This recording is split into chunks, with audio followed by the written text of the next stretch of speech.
A revolution is underway in the art world. You are listening to the Art on the Blockchain podcast.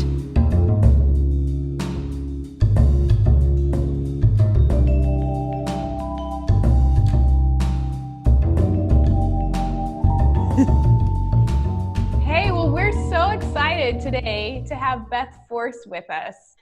Beth Forst lives in Indiana, and she's told me about this really thriving art community there in Indiana.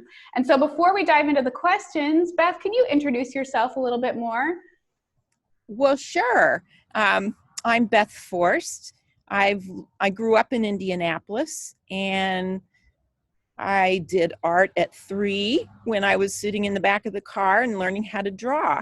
And from then on, it was just a part of me. I didn't really exert myself to be anything. I just thought everybody did this stuff. So, we wish. Yeah, we wish, but yeah, that's me. Great. Oh, good. Well, we'll learn more about you as we go. But one question I just really wanted to ask you about, I wanted to ask you about your relationship to art and just what art means to you.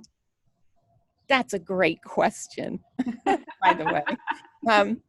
I have been looking at the law of attraction for some years now, just trying to make my way a better, happier way. We all should. We want to better ourselves and be excited, even in these times, to be happy and to be a part of what is good in this world, because there is lots of good in this world. Yeah. So by looking at that and being an artist, I realized that for 20 some years, I have been seeking beauty on a daily basis.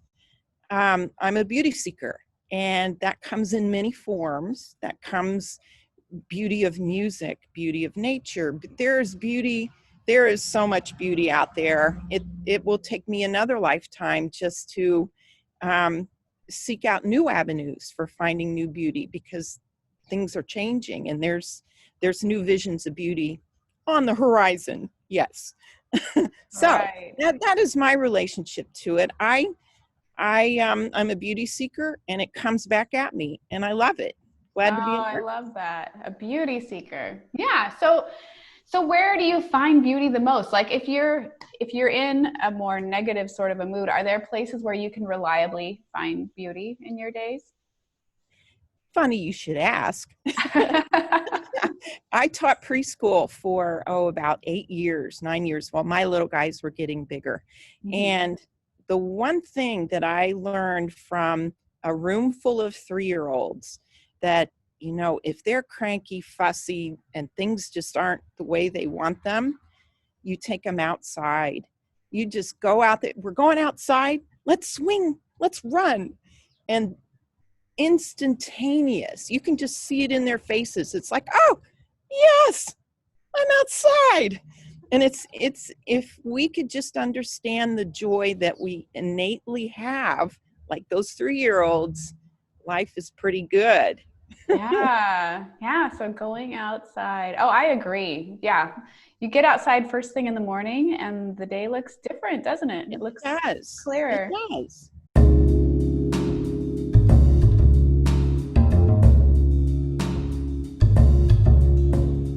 How did you get started? Like, was there a person or an event that kind of led you into this? Oh, I always loved to draw animals. When I was a little girl, I would sit in the back of the car with pencils. I mean, I just loved to draw with pencils. I don't know where that came from. I remember my box of crayons. Now I love color as much as I loved drawing. So I've I don't know, art is such a process.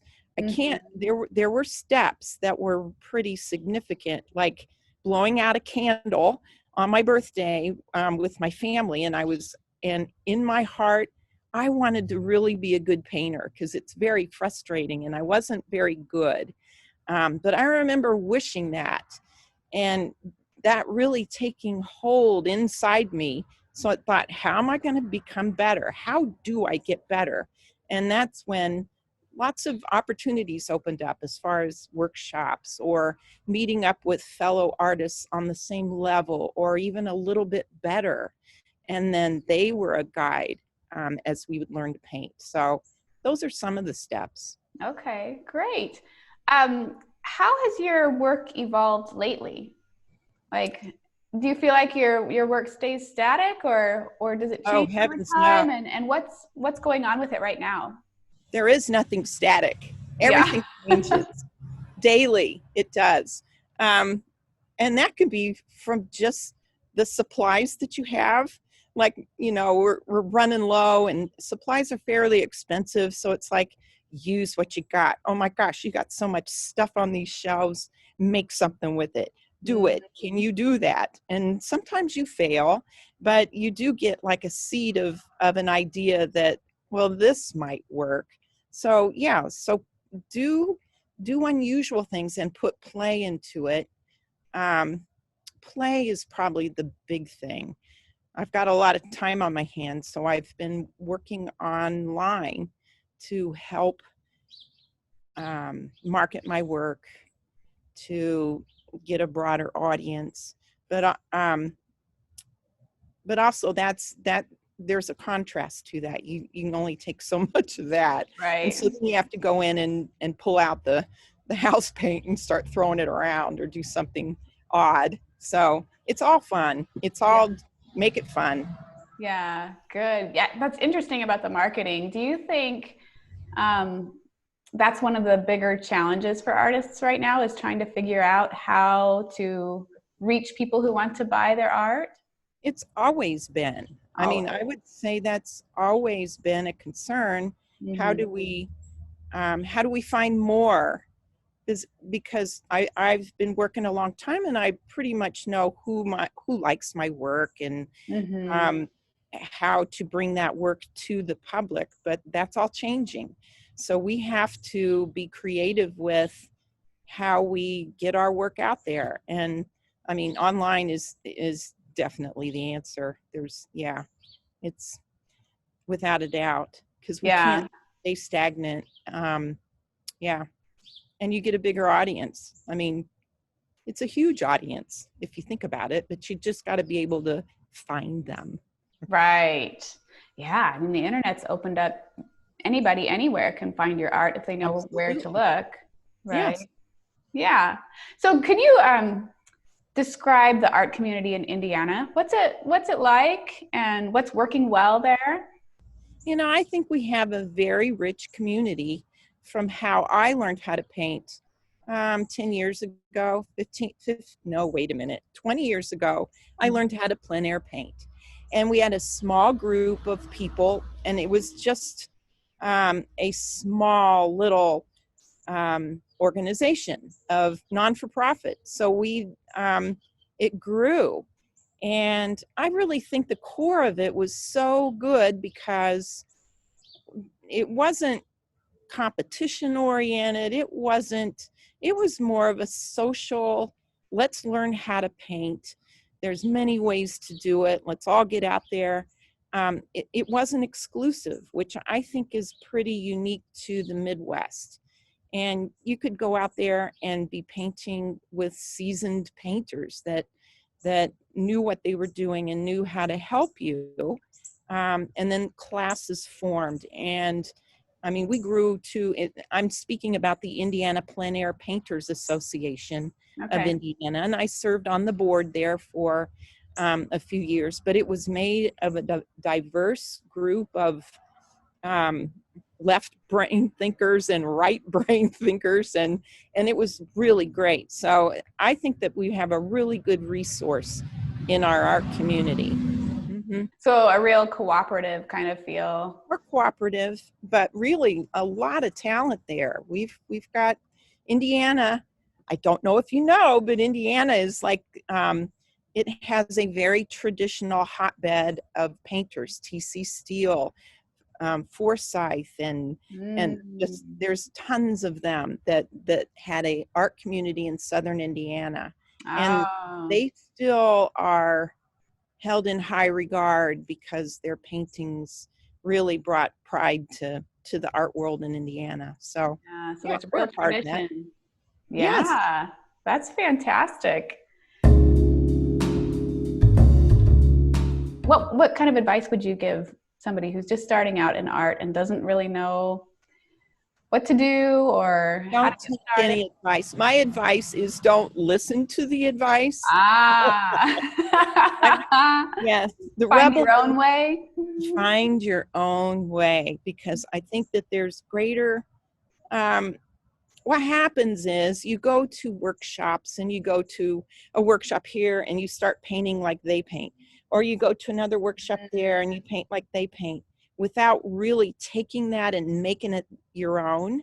Yeah. Whereas if you didn't do that and you're just out there, you just go and paint that landscape 20 times without a class, without a workshop, you will do it your way. That will become yours and you Yeah. will find the beauty in it.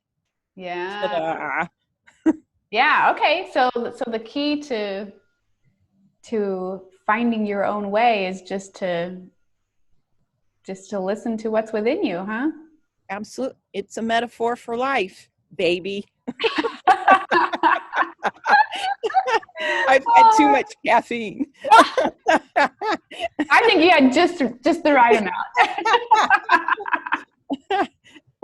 Oh, that's great.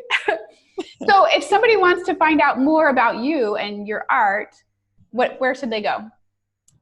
BethForst.com is my website. That's F-O-R, S is in Sam, T is in Tom. May the Forst be with you. Oh, I love that. May the force be with you. Excellent. So have you learned a lot about things like building websites and social media marketing along the I have. Yes, I have help. I do have a woman that helps me do email blasts and things like that. But I really want, and I'm in the process of doing that right now, is learning how to advertise and how to take an ad and make it more powerful, and Yeah. track it and learn all that. Because I think with a lot of things that are online, they give you just a little piece. You don't learn the whole process. You learn, well, this will work in this situation. And then it's kind of like, well, okay, now what do I do? Yeah. So, yeah. So it's been fun, and I'm eager to learn all this stuff because, yeah, what do I do after I'm done painting all day? I've got to earn my keep. Right. Do you feel like working on that is another kind of creative outlet or not really? You can apply things to it and find, because I think being a beauty seeker, you find the things that really subtly make you happy. Like if you've created something online, like I've learned how to make videos and I get better at it all the time. And that kind of excites me. It's kind of like, I can hone my skills. Artists are adaptable. We're the alligators in this world. We're going to be around. Yeah. Finding beauty wherever it is, right? Exactly. Oh, I love that. Yeah, I'm hoping that artists just have more and more tools for being able to get their work out there, and it's a more democratic kind of an industry than it's been in the past, so that we can find what we want. Find it, and I think that, that is my hope, is that I can put something that's of integrity out there, and others will follow. And if I can help other artists down the line, I'm not ready right now, but I would love to help them find their way and figure out how to do it. Because it's, God, what a great life it is to paint paintings and people like them. Yeah. Yeah. So really quick, can you just kind of run us through what is your life as an artist like? Like how do you structure your day so that you can really tap into that creativity? You do have to be structured. It's not like I wake up and eat bonbons and then, I have been doing a little of that with the meditation. Too bad. Chocolate is good though. Yes. Even for breakfast. How do I structure my day? I have done very similar things over and over. And I actually do kind of have a flow as far as having an idea of things I want to paint, ideas of directions that I want to go, um, all kinds of things. So if you, it's not a 9 to 5, but it definitely is. When I'm there, I'm focused, and that works. It seems to work because I love to work. We love to work when the outcomes are good. Right. Definitely. Okay. Yeah, that's great. And that can be a challenge when you're working at home, is being able to get into this space of, okay, now I'm doing work and I'm just going to focus on this and I won't be distracted by. Well, you shut your phone off. You do that, and you stick to, like, my studio is my sanctuary, and that's one thing that I tell people when I teach them to paint. To have your own sanctuary, have your own little spot. You don't have to clean it up every time you leave it. I think there's a lot of good things that will happen by leaving it out and walking past it during the day. But really separate work, your regular life from that, so that when you go there, you just really feel good. You kind of mellow into, oh, what can I work on now? I'm excited to be here. Yeah, I want to finish this. I want to fix this. Yeah, that's really good advice. Good. Well, thank you so much, Beth. We really appreciate you taking the time. And okay, so we have your website. How about social media? Do you have any social media? I'm on Facebook, and I am on Instagram. Yes, under Beth Forst. Forst on Instagram. All right. So go find Beth on Facebook and Instagram and at her website. All right. Well, all the best. I hope it's a really great creative day and that you find lots of beauty. I'm surrounded by it. You can't help it. I can't help it. No. Thank you, Rachel. Thank you. This podcast is a production of Open Art Source, the blockchain-based platform that will allow artists to showcase and sell their art for a fair price and with lifetime royalties. To be among the first to sell your art on the blockchain, register now. You can find the link on our website and in the show notes. For more information, visit openartsource.io. Also, connect with us on Facebook, Instagram, and Twitter.